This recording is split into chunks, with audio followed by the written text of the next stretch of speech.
première syllabe de massage, co comme la première syllabe de colon et san comme son. J'exerce le métier d'infirmière depuis 24 ans et celui de praticienne en irrigation du côlon depuis 5 ans. Je suis installée depuis très peu dans mon nouveau cabinet à Concoret, à côté de Pimpon, à une vingtaine de minutes et donc de kilomètres de Clornay. Alors, je vais vous présenter l'irrigation du côlon et nous allons aborder plusieurs points. Tout d'abord, je vais vous parler de mon parcours, de mon histoire, car elle a son importance dans le choix de mon exercice d'aujourd'hui. Nous définirons ensuite l'irrigation du côlon, aborderons ses bienfaits et les personnes qui nous demandent le plus souvent un accompagnement. Qui sont-elles? Nous aborderons ensuite les bienfaits de l'irrigation sous 3 axes. Le premier axe concernera l'élimination, le désencombrement et la libération. Et là, nous aborderons tube digestif, intestin et microbiote. Le deuxième axe concernera la détente, le soulagement et le confort. Là, nous aborderons paroi intestinale, plexus nerveux et sphincter digestif. Et le troisième axe concernera le retour à l'équilibre. Plexus solaire, système parasympathique et sérotonine seront les 3 sujets abordés dans ce troisième axe. Je vous expliquerai ensuite le déroulement exact d'une séance. Et ensuite, nous terminerons sur un moment d'échange avec éventuellement les questions les plus souvent posées.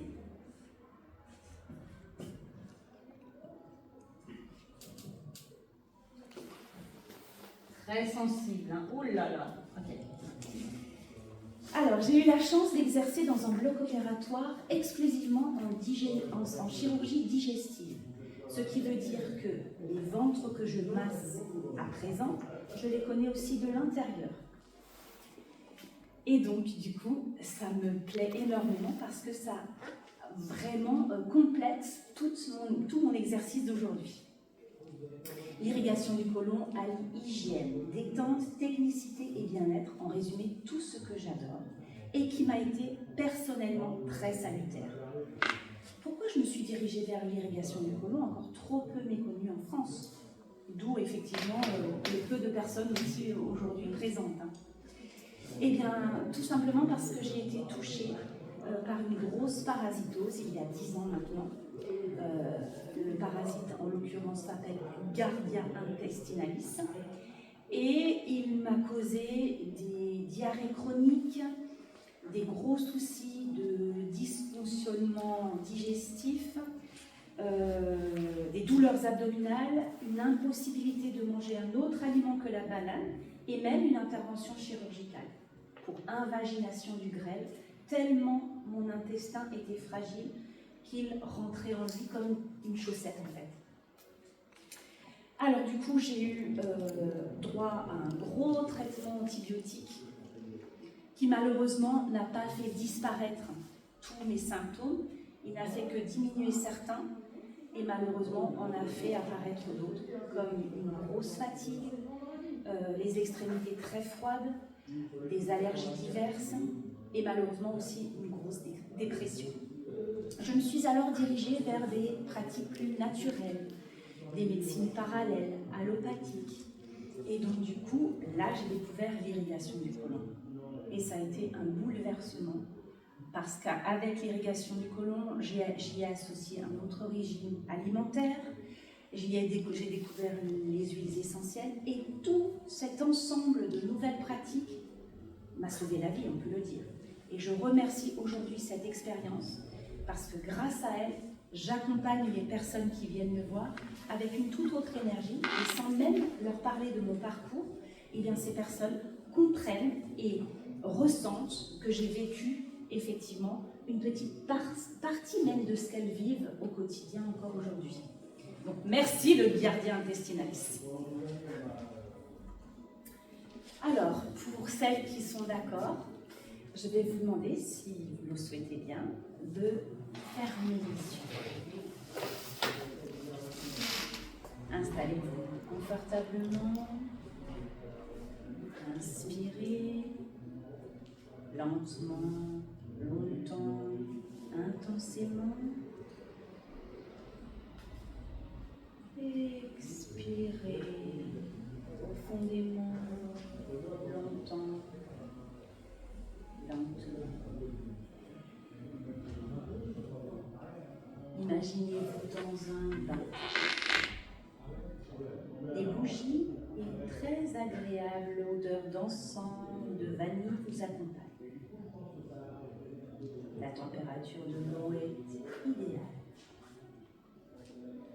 Une musique douce que vous appréciez particulièrement berce vos oreilles dans ce moment de détente. Vous êtes relaxé et serein. Et puis, en plus de ce bain, vous recevez un massage doux et enveloppant. Quel bonheur! Pas mal, n'est-ce pas? Vous pouvez ouvrir les yeux. Eh bien, c'est exactement ce que vous pouvez offrir à votre côlon. Prendre soin de son hygiène intestinale constitue l'une des étapes importantes pour améliorer sa vitalité et retrouver ou maintenir un confort digestif. L'irrigation du côlon est une technique d'hygiène et de bien-être, une pratique douce qui consiste à baigner le côlon, appelé aussi gros intestin, par de l'eau tiède et filtrée, par l'intermédiaire d'un appareil spécialement dédié et par l'intermédiaire d'une canule rectale. Votre côlon sera libéré, détendu en douceur et pourra être soulagé d'éventuels inconforts. Et alors, vous me direz, quel type d'inconfort? Les différents types d'inconfort rencontrés, en général, en majorité, sont difficultés à digérer, ballonnement, transit trop lent, constipation, mais encore, est-ce que vous pourriez vous reconnaître dans un de ces inconforts? Manque d'énergie, mais aussi stress, tristesse, des choses qu'on n'associerait pas forcément à un souci intestinal. L'irrigation entre dans le cadre d'une démarche d'hygiène et ne peut se substituer à un traitement ou un acte médical, chirurgical ou thérapeutique. Je suis amenée à accompagner 5 types de personnes. Alors, de quel type de personnes feriez-vous partie? Tout d'abord, je reçois les personnes qui souhaitent prendre soin de leur corps. Ensuite, celles qui souhaitent optimiser une cure détox, un jeûne ou un changement alimentaire, comme la limitation de consommation du gluten, des produits industriels alimentaires, du sucre raffiné, etc. Le troisième type de personnes que je reçois, ce sont celles justement qui souhaitent soulager leur corps d'inconfort.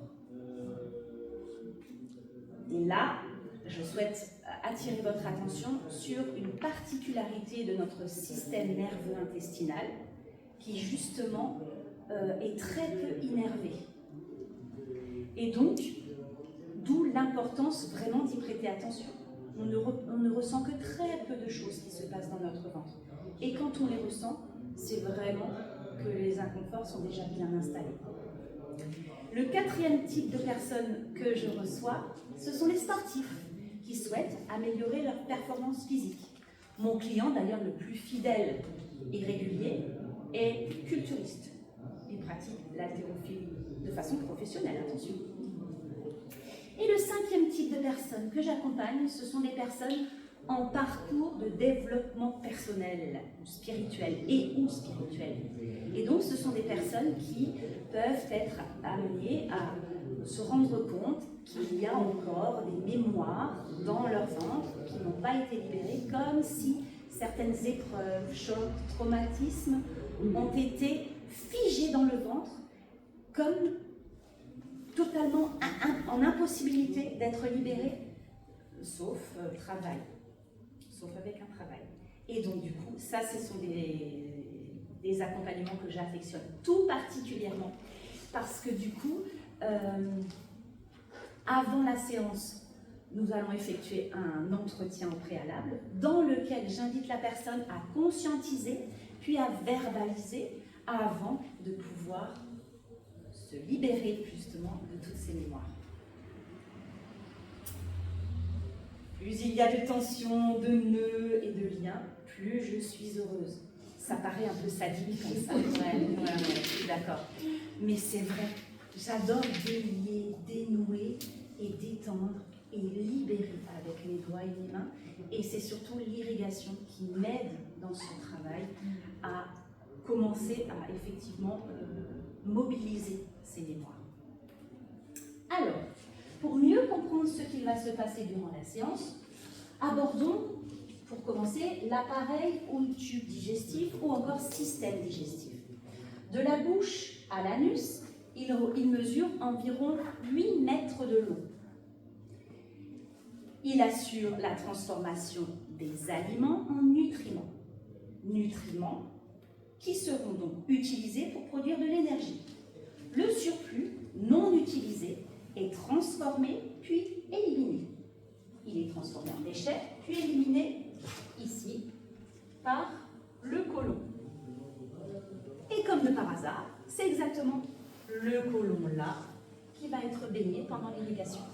Donc, génial, parce que du coup, on va pouvoir agir sur cette dernière phase d'élimination des déchets, sans parler des mémoires. Là, on aborde un autre sujet.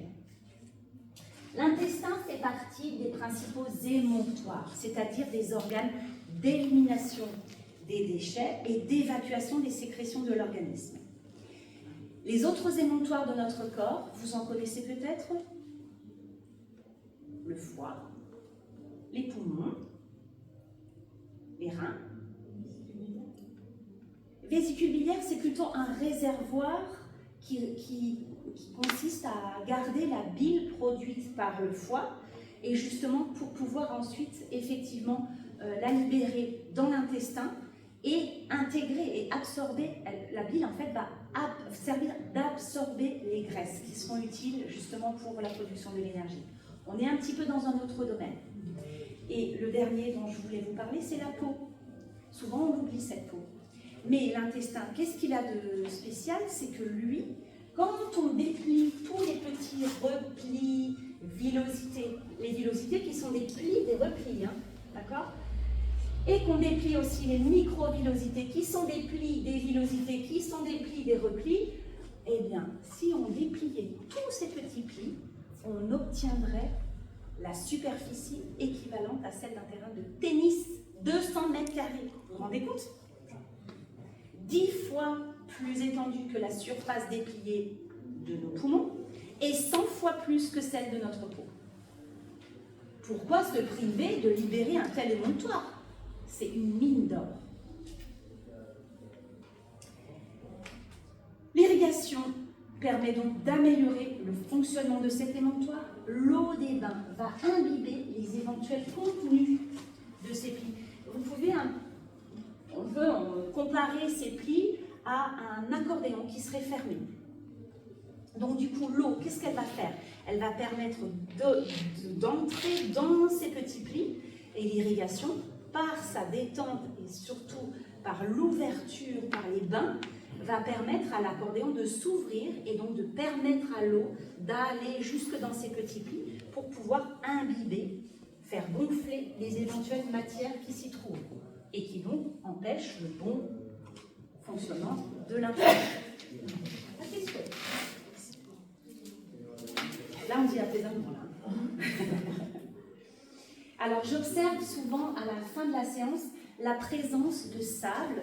Vous allez voir que je vais vous montrer une photo de l'appareil que j'utilise. Dans le tube transparent, plus il y a de grains de sable, pareil, plus je suis heureuse, ça paraît aussi un peu fou, mais non, en fait, quand on comprend que les petits grains de sable sont d'éventuels contenus de ces plis et replis, plus il y en a, plus ça voudra dire que le côlon a été libéré. C'est comme la détox. Voilà, ça rentre dans ce domaine-là, tout à fait. Alors, intéressons-nous plus particulièrement au côlon ou gros intestin. Lui, il mesure environ, en moyenne, selon les personnes, 1,52 m de long. Il entoure l'intestin grêle dans l'abdomen et touche d'autres organes. Il a de nombreuses fonctions, comme le maintien de l'équilibre chimique, appelé métabolique, l'absorption d'eau, de vitamines, de nutriments et l'élimination des déchets organiques. L'irrigation du côlon va contribuer à libérer le gros intestin, à le désencombrer des déchets organiques et métaboliques. Ce sont des bactéries qui permettent au côlon d'absorber nutriments et vitamines et de digérer les fibres. Toutes ces bactéries constituent ce que l'on appelle la flore intestinale. La flore intestinale est aussi appelée le microbiote, terme que vous pouvez déjà avoir entendu. Dans le microbiote, on recense 1000 types de bactéries différentes. Vous vous rendez compte? C'est énorme. Mais il y a aussi des virus non pathogènes qui sont là pour nous aider, des champignons et des levures. Tous ces micro-organismes sont des copains. Ils ont des noms un peu méchants, mais en fait, ce sont des micro-organismes qui nous servent énormément dans le retour à l'équilibre et dans la digestion des fibres et dans l'assimilation des vitamines. Une fois inactif, il est préférable qu'il libère la place pour laisser agir les autres micro-organismes actifs, sachant que certains micro-organismes n'ont une durée de vie que de quelques heures, d'autres jusqu'à quelques jours. L'irrigation du côlon va permettre à la libération des micro-organismes inactifs morts pour pouvoir permettre les micro-organismes de bien fonctionner, aux micro-organismes de bien fonctionner. Chacun possède son microbiote, c'est un peu comme une empreinte digitale. Et donc du coup, il participe à l'assimilation de nombreux nutriments et à la fermentation des matières et des aliments non digestibles. Vous voyez son importance. Entretenir son microbiote est une mesure fondamentale, car on sait aujourd'hui que sa variété, sa quantité et sa composition jouent un rôle pour le maintien d'une bonne santé. Vous êtes l'actrice principale pour le maintien d'une bonne santé. Et vous pouvez jouer sur des mesures très simples. Je vais vous en énoncer 5. Sur les 5, vous me direz combien vous cochez de cases. La consommation de fibres, donc de légumes, de fruits, est un facteur favorisant. La qualité de votre alimentation est un facteur favorisant. Produits peu industriels, peu salés, peu sucrés. Une bonne mastication, insalivation ou ensalivation, on dit les deux, est un facteur favorisant. L'irrigation du côlon est un facteur favorisant. Et la consommation d'antibiotiques est un facteur défavorisant. Le 5e que je vous donnerai en conseil, c'est la pratique d'une activité sportive, comme une randonnée en forêt, une balade à vélo. Pas besoin de passer 10 heures en salle de sport comme mon fameux client. Alors, à propos de mouvement, voyons à présent justement la digestion mécanique. Elle se produit par 3 types de mouvements. On s'en fiche un peu des noms. Le 3e schéma à droite pourrait correspondre à ce qui peut se passer le matin, après votre premier café. La distension de la paroi rectale enclenche le réflexe de défécation. S'y associent des contractions de vos abdominaux, des contractions de votre... Oui, dis-le. Non. Diaphragme, merci. C'est-à-dire le muscle qui est situé entre vos poumons et votre abdomen. Et aussi une activation de votre système nerveux parasympathique, c'est-à-dire involontaire. Et oui, c'est involontaire. Ça peut vous surprendre. Si vous me dites que vous ne pouvez pas faire sans pousser, c'est que vous faites appel à votre volontaire et donc à votre système nerveux sympathique d'action, de contraction. Il est complémentaire, certes, mais là, dans le réflexe de défécation, C'est vraiment la volontaire qui doit être mise en avant. Donc, c'est peut-être que vous avez un souci de transit, si vous me dites que c'est impossible de faire sans pousser, ou alors tout simplement que vous n'êtes pas habitué. Et tout ça, ça peut se travailler au fur et à mesure, déjà rien que le fait d'en avoir conscience. Pendant l'irrigation du côlon, les massages précédant l'évacuation permettent une rééducation et une stimulation avec un meilleur fonctionnement de ces différents types de mouvements. La paroi intestinale n'est pas une simple tubulure servant au passage des matières. Elle est composée de cellules servant à l'absorption et de cellules servant à la sécrétion de ce qu'on appelle le mucus. Le mucus, c'est la substance qui protège la paroi intestinale et qui enrobe les matières. La paroi est constituée également de vaisseaux sanguins et lymphatiques, car on sait aujourd'hui qu'une grande partie du système de défense ou immunitaire a lieu dans l'intestin. C'est un système complexe, c'est-à-dire que si l'on sectionnait le nerf qui relie le cerveau au système entérique, eh bien ce système continuerait à fonctionner tout seul. Il est donc autonome, donc très intelligent. Il est constitué de nombreux neurones. Ça, je pense que vous en avez déjà entendu parler aussi. Par l'intermédiaire des bains d'eau tiède durant la séance, l'irrigation pourra induire une dilatation douce des tissus de la paroi intestinale et donc une détente musculaire et nerveuse, comme pour vous-même lorsque vous prenez un bain. Les massages prodigués pendant l'irrigation du côlon prennent en compte les trois principaux plexus nerveux qui sont en lien avec d'autres organes. Ces plexus nerveux sont situés au niveau de l'abdomen, là, au-dessus et en dessous du nombril, et au niveau dans la région qu'on appelle le plexus solaire. Ces plexus nerveux regroupent autant les carrefours nerveux, certes, mais aussi énergétiques, sanguins et lymphatiques. Le fait de les détendre, de les délier et de les débloquer permet la circulation de ces 4 fonctions qui sont non négligeables. On devrait enseigner la technique d'automassage que je vais vous apprendre durant la séance, car pour moi, elle nous permet vraiment de nous connecter à notre corps. Elle devrait, à mon avis, même être enseignée à l'école, tellement elle nous met en lien. Je reçois encore trop de personnes qui n'aiment pas leur ventre, qui le dénigrent, le cachent ou en ont honte. Pour moi, c'est une preuve de grand malaise et que l'on peut dépasser grâce aux séances. C'est une facette que j'aborde et que j'adore énormément. Et j'en profite pour vous montrer l'appareil qui va me seconder durant la séance. Donc là, vous pouvez voir effectivement le tube transparent qui me permet de voir le passage des matières. Vous n'êtes pas du tout obligé de voir, vos matières. Il y a des personnes qui ne supportent pas. Mais moi, par contre, ça me donne beaucoup d'indices sur ce qui se passe durant la séance. Et ici, vous avez un kit, du coup, avec la canule et les 2 tubes. Car oui, la canule est constituée de 2 tubes. Un petit tube qui permet à l'eau des bains d'accéder à votre côlon et un plus gros tube qui permet à l'eau, aux encombrements, aux matières, mais aussi aux tensions et aux mémoires, de partir. C'est comme une apéro, là. Oui, bien sûr. C'est comme une coloscopie, là. Alors non, parce que pendant une coloscopie, alors oui, effectivement, ça c'est la même région qui est effectivement concernée. Mais lors d'une coloscopie, c'est de l'air qui est injecté pour dilater le côlon.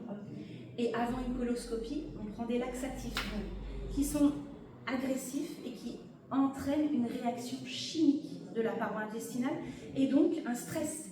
Et votre paroi intestinale, suite à la prise de ces laxatifs, elle va être complètement contractée. Donc, vous vous rendez compte, elle est d'abord contractée toute la nuit qui précède l'examen, et ensuite, le jour de l'examen, enfin, au moment de l'examen, on insuffle de l'air pour faire en fait, permettre à l'examinateur de voir la paroi en entièreté. Voilà. L'irrigation du côlon, c'est le contraire. On souhaite de la douceur, que du naturel.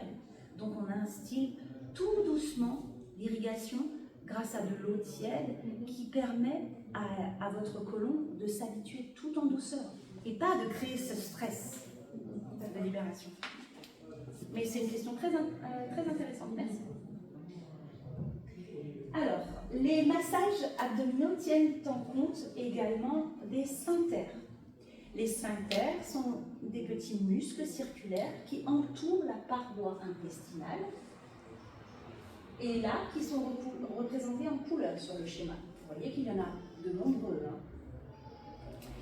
Alors, le sphincter, effectivement, va se fermer ou s'ouvrir, se contracter ou se relâcher suivant vos émotions ou ce qu'il se passe dans la digestion. Ils peuvent donc induire une accélération ou un ralentissement de votre transit. Ils peuvent être encombrés ou sous tension, c'est-à-dire jamais totalement ouverts. Et donc, en l'occurrence, générer une obstruction progressive et un ralentissement du transit. Les massages prodigués durant l'irrigation du côlon peuvent procurer un soulagement et une libération des tensions des sphincters, ce qui peut apporter une sensation de légèreté et d'apaisement du ventre et aussi un meilleur transit.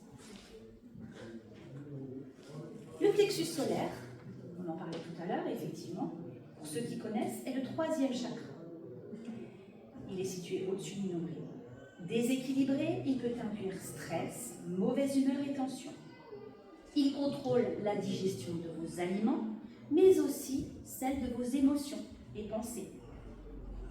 Son équilibrage, sa réactivation et sa détente peuvent être visibles et ressentis pendant et après la séance. L'irrigation peut déclencher des émotions diverses. Ça, c'est surprenant, comme des picotements, des bâillements, des rires ou des pleurs. Pas d'inquiétude, c'est ponctuel et tout à fait libérateur. Tout ce qui se passe durant la séance ne dure que lors de la séance. Après, effectivement, vous pouvez encore avoir des remontées émotionnelles, mais c'est bénéfique et libérateur. Parlons à présent du système nerveux parasympathique, involontaire. Il est en équilibre, comme l'équilibre acido-basique, chaud-froid, et le parasympathique, du coup, rejoint le sympathique d'action.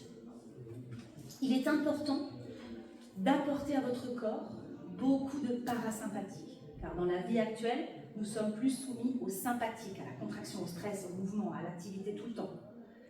L'irrigation du côlon, elle, peut apporter du parasympathique à votre corps sans même avoir besoin de se mettre dans une position de méditation. Toujours dans ce même registre d'équilibre, abordons le sujet de la sérotonine. Là aussi, j'affectionne tout particulièrement. Tout à l'heure, avec Dominique, on parlait de champagne. Et bien là, c'est du champagne naturel, produit dans les intestins, à hauteur de 95%. C'est l'hormone du bonheur. C'est aussi un neurotransmetteur. Une de mes clientes, pour la petite histoire, lors de sa première séance, à la sortie, m'a prévenu que si elle se faisait arrêter pour ivresse sur la voie publique, elle dénoncerait ma technique aux autorités, tellement elle se sentait ivre de bonheur et de joie. Merci la sérotonine. Passons au déroulement d'une séance. Ah ben voilà, j'ai même pas dit. Prévoyez 2 heures, au moins, surtout pour votre première, car je prends vraiment mon temps, je vous ai expliqué tout à l'heure, pour induire déjà cette libération émotionnelle. Mais l'irrigation en elle-même ne dure qu'1 heure. Muni d'un drap de bain protégeant le bas de votre corps, vous vous installez progressivement et confortablement sur le dos avec couverture et coussin sur une table chauffée dans un cadre propre et inspirant la relaxation. Je prends mon temps pour vous expliquer l'installation de la canule et je sors de la salle de soins en attendant votre petit tintement d'une clochette pour m'indiquer que vous avez posé la canule. Je ne rentre pas avant, c'est un moment intime et personnel. Très important de respecter. L'eau est douce, filtrée et tiède. Elle est acheminée par par l'appareil que vous avez vu tout à l'heure. Pendant la séance, l'eau baigne votre côlon et je vous prodigue des massages qui favorisent la détente. Les bains d'irrigation alternent avec des moments d'évacuation, toujours dans cette même position. Vous n'allez pas vous lever de la table pour libérer aux toilettes. Non, tout se passe sur la table, ce qui inspire aussi la relaxation et la libération plus facile. Après le bain, l'évacuation se produit par des mouvements involontaires du côlon. Ce n'est pas l'appareil qui aspire l'eau, c'est vous, c'est plutôt votre côlon, qui, par ces mouvements, permet à l'eau d'être évacuée. Moi, je n'ai qu'à appuyer sur un petit bouton qui va ouvrir une valve et permettre à l'eau d'être évacuée. L'eau, plus les matières, plus les tensions, plus les mémoires. Pour résumer, l'irrigation du côlon est une mesure d'hygiène, de libération et de bien-être. Cette pratique douce libère le côlon, permet de le soulager des éventuels inconforts, tout en aidant le système digestif à retrouver un meilleur fonctionnement. Elle permet la libération des nœuds, tensions et blocages, et elle peut accompagner également un changement alimentaire, une cure détox ou un jeûne. Elle procure soulagement et bien-être, les intestins étant le lieu principal de production de sérotonine. Les plexus abdominaux et les sphincters sont détendus par massage durant la séance. La motricité s'en trouve améliorée. Et j'allais oublier de parler des risques de l'irrigation du côlon. Il n'y a aucun risque pour un côlon intègre. La séance est comparable à un bain. Est-ce qu'un bain vous ferait perdre votre peau? Non, elle permet de libérer la peau et donc l'intestin d'éventuels encombrements, par exemple. En plus, l'eau de l'irrigation ne contient aucun savon ou désinfectant, contrairement à l'eau de certains bains, on est d'accord. Et les gens, Oui. les gens qui ont le côlon irritable, c'est bien de faire ça Alors, ça dépend en fait de chaque personne. Effectivement, le côlon irritable, ça regroupe tout un tas de signes et de symptômes. Après, effectivement, le côlon irritable, c'est peut-être... en fait, l'entretien permet justement... Je ne sais pas trop ce que c'est, effectivement, mais l'entretien me permet de voir effectivement si ça pourrait être risqué. Parce que il faut bien vous dire que si vous avez une plaie ouverte sur votre peau, ça ne vous viendrait pas à l'esprit de vous prendre un bain. Et bien pour le côlon irritable, tout dépend en fait du niveau de votre côlon, en fait, d'inflammation, du niveau d'inflammation de votre côlon. Et ça, malheureusement, vous n'êtes pas transparente, donc vous n'êtes pas trop d'efforts, mais j'ai les moyens, effectivement, lors de l'entretien, de répondre à cette question. Quand il y a eu des opérations, pareil, c'est un côlon non intègre.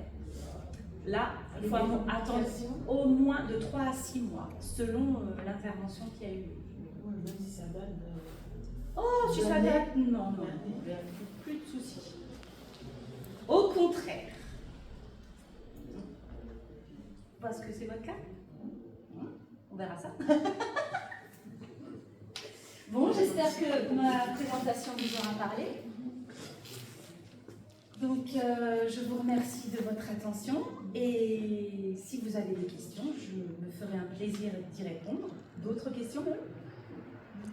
Sinon, je peux vous...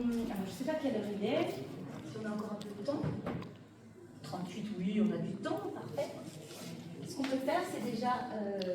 donc, merci pour votre écoute, pour votre présence aussi. Et là, je vous donne du coup les témoignages de mes clients.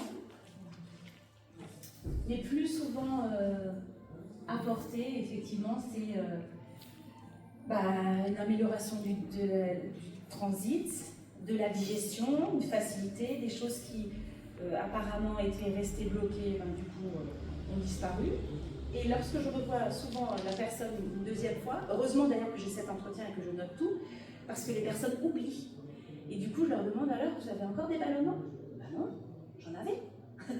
Ben oui, parce qu'en fait, on est comme ça, c'est-à-dire qu'on oublie les désagréments, et tant mieux.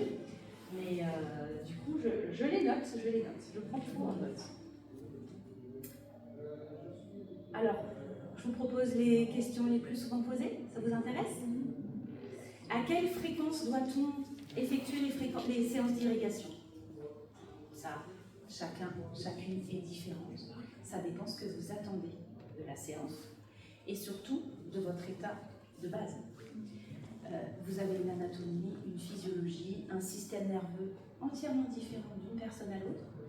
Et ce qui pourra avoir eu un effet complètement « waouh » aura été perçu comme un petit détail pour une autre personne. Donc, fréquence, je n'en conseille pas. Je sais que j'ai beaucoup de collègues qui fonctionnent par protocole.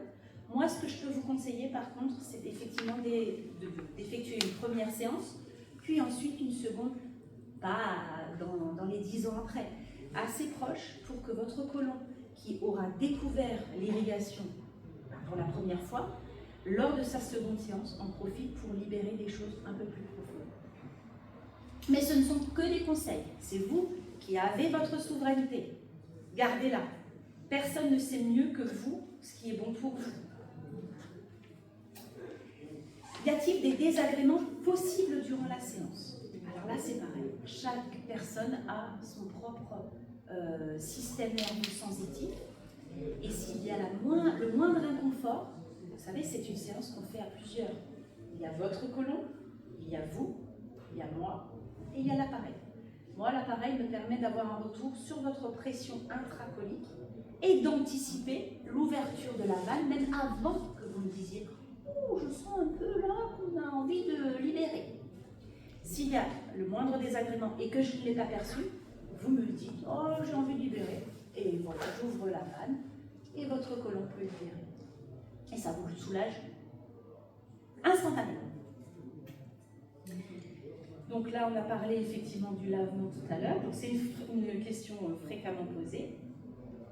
Combien d'eau est acheminée durant la séance? Ça, c'est souvent une question qu'on pose aussi.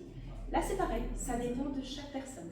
Une personne qui aura eu la délivrance au bout de 200 ml d'eau et une autre aura eu besoin de 4 litres. Je veux dire, il y a même des anatomies qui sont complètement différentes, vous voyez bien.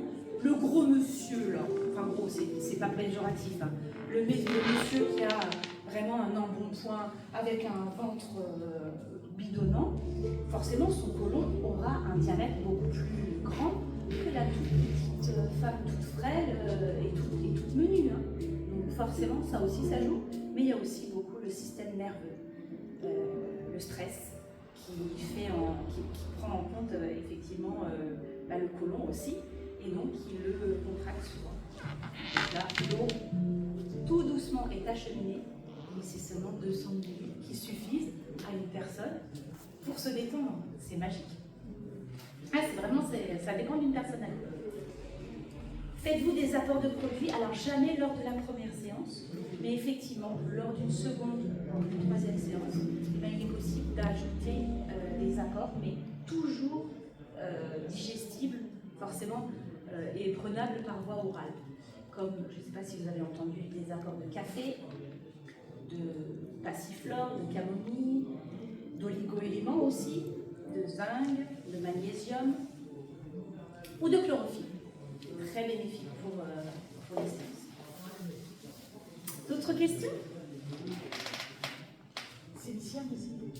Comment? Le silicium aussi. Silicium, exactement, oui. D'accord, je vais me munir du silicium. Il ne fait pas partie encore de mes apports, mais j'entends. Merci Sophie. D'accord. Ah oui? Oui, silicium G5 organique, il fait bon corps. Ok. Qu'est-ce qu'il vous apporte du coup comme diaphragme? Il nettoie, il fait vraiment, il est bon pour les os. Il va tout travailler. Ceux qui ont même un cancer, ils arrivent à diminuer en grosseur. Il faut vraiment prendre, je suis passée par là. Génial. Ouais. Pendant 2 ans et demi, ma grosseur est diminuée. Les médecins ils sont venus. Waouh, bravo. Silicium. Ouais, il faut vraiment n'importe quel silicium G5 organique de l'eau. C'est du pur. Du pur. Ok. Ouais. Cancer en. Il y en a d'autres qui sont vendus dans les magasins bio et qui ne sont pas aussi biodisponibles. Ouais, c'est ça. Okay. C'est vraiment l'original. D'accord. Moi, je travaille avec les laboratoires Catalion. Non? Là, c'est quel laboratoire du coup? Loïc Loriveau. Loïc Loriveau, ok. Il est décédé il y a quelques années, mais justement, il a beaucoup été copié, ce silicium. Après son décès, mais vraiment, c'est écrit sur la bouteille originale. Super. Mais il fait un beau nettoyage. Ah bah, vous en avez Surtout pas. le corps. Voilà. Ok. Merci pour ce partage. Merci. D'autres questions? Non? Vous êtes, j'étais pas là au début de la séance, donc vous êtes où maintenant? Vous êtes installé où? À Concoret. Vous connaissez? Non, bah tu peux, oui, comme ça. À côté de Pimpon, dans Oui, la d'accord. forêt de Brocéliande, j'ai mon cabinet qui est dans ma maison. D'accord. Un endroit très tranquille, justement, parce que c'est un soin aussi qui demande beaucoup d'intimité. Donc là, c'est l'endroit rêvé. Vous avez une carte ou... Bien sûr. Ben, je vous invite à me suivre si vous le souhaitez. Je vais vous la donner. Parce que là, j'en ai pas sur moi, mais j'en ai au stand. D'accord. Alors, j'ai oublié de vous. Très bonne question, merci. Justement, aujourd'hui, toutes les personnes du salon qui me laisseront une fiche contact avec vos numéros, je vous offre 25%. Le prix d'une séance normale, habituellement, c'est 120 €. Et donc là, aujourd'hui, vous bénéficierez de 25%, donc 90 € votre première. C'est que pour vous. Attention. On ne le dit pas la semaine prochaine. Hein.